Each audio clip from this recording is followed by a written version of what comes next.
Hear what Pastor Chris and Apostle Joshua Selman said about faith, how it works, how to exercise, and what to do when your faith goes down.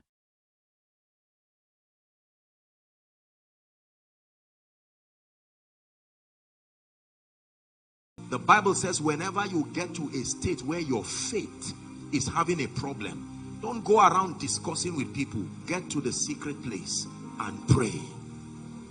It's amazing how that when our faith is being perturbed, most times we consult every other person but God. We talk to people, we discuss with neighbors, we talk to enemies, we talk to friends alike, and then we leave God out. Satan has desired to sift you, but when I have prayed for you that your faith fail not, and when you are converted, strengthen your brethren. You return back home and you find your husband saying all kinds of things. Is God faithful? Look at my life. I've served him since my youth. That's not the time to say, what kind of husband did I marry? No. That's the time to say, I know that this communication is a sign that your faith is failing. Let's pray. Let's turn the plates in this house upside down and pray. We need to forget about being parents or being husband and wife. We must be priests now. Listen, you must understand when to switch. God does not need you to always act like a wife or a husband. You must know when you take away your regalia of wifehood, of husbandhood, and put on that regalia of priesthood and pray.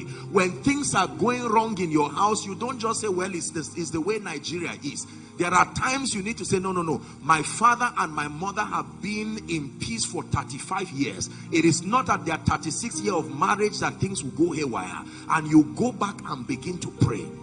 Say, in the name of Jesus, I receive grace through the ministry of prayer to keep my faith alive.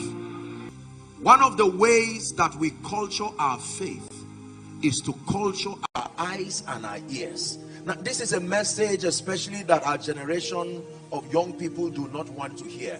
The carelessness, the sheer carelessness of exposing our eyes and our ears has become the unbecoming of many people. Now, I'm not against technology, I'm not against westernization, but we have given the devil room to shred our lives into pieces.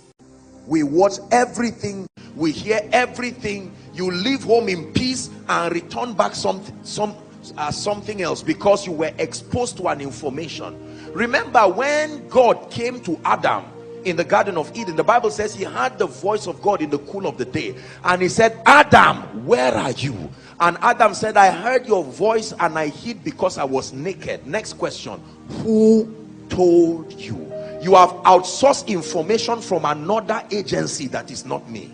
We have to be careful, because most of the things that destroy us come from media, come from people, and so on and so forth. You used to respect your husband with all your heart until you watch a movie where a woman dealt with her husband and beat the living daylight out of him. Now you've been exposed to an option that is not godly, and you are warming up. The devil will take advantage of that information and sponsor you to experiment it in your house.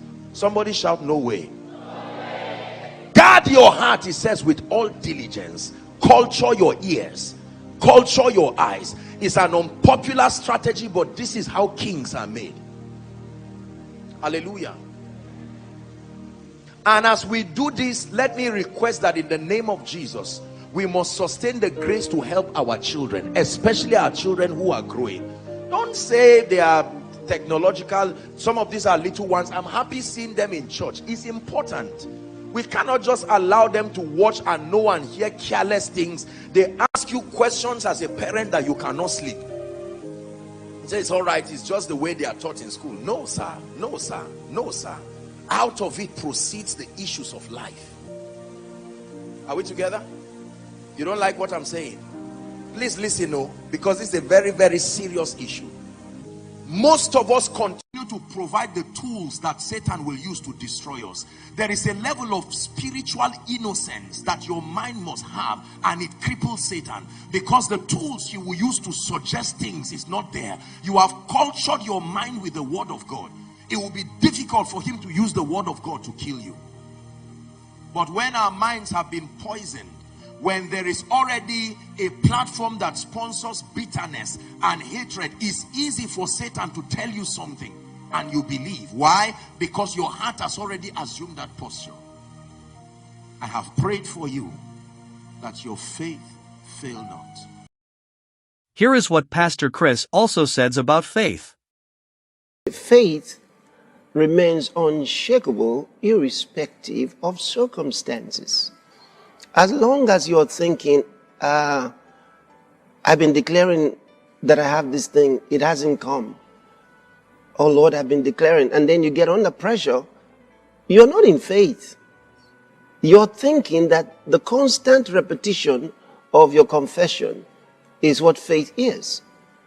No, but that's not faith. Faith is not that you are confessing it. We make the confession because we have faith. See, our confession is an offspring of faith. See, as it is written, I believed, therefore have I spoken. We also believe and therefore speak. It doesn't say we speak and therefore believe. See, I believed, therefore have I spoken. That's what the word says. So the faith takes a hold of it first. And if your faith has taken a hold of it, it is impossible to deny you. It's impossible because you already have it. How can you come back and say, oh, I thought I had it and I found I didn't have it? Faith is a knowledge. It's a spiritual knowledge that you have it. You're not trying to get it. You have it. He says, now faith is the substance of things. Substance of things. Substance of things not seen. See, it is substance of things hoped for. The substance of things hoped for. If you were hoping for it, you were wanting to get it and praying about it, when you take a hold of it with your faith, because you've been hoping for it, your faith has it. It is substance, not an assumption. It didn't say faith is an assumption of things hoped for. Faith is the substance of things hoped for, which means it has become tangible to you. Then the second part of it, Hebrews 11:1, it says, the evidence of things not seen. Faith is the substance of things hoped for. The evidence. If it's evidence, how can you come back and say, I thought I've been confessing that I had it and then it didn't come when I wanted it? That's impossible because it's evidence. How can you claim to have had it and to discover you didn't have it if it's evidence? If it's evidence, it means it's proof. So the fact that you are asking this question tells you you were not in faith when you thought you were. So the real question is not going to be, what do I do after declaring that I have something and then it doesn't come when I want it? Your real question should be wanting to learn more about faith. You want to know more about faith. How do I use my faith? Because you have faith. If you didn't have faith, you wouldn't be a Christian. See, because when you hear the gospel comes with faith, with the seed of faith. Once you receive the gospel of Jesus Christ, it imparts faith into your heart. See, to receive eternal life. You become a Christian. So faith is already resident in your spirit. The question is, how do I use my faith?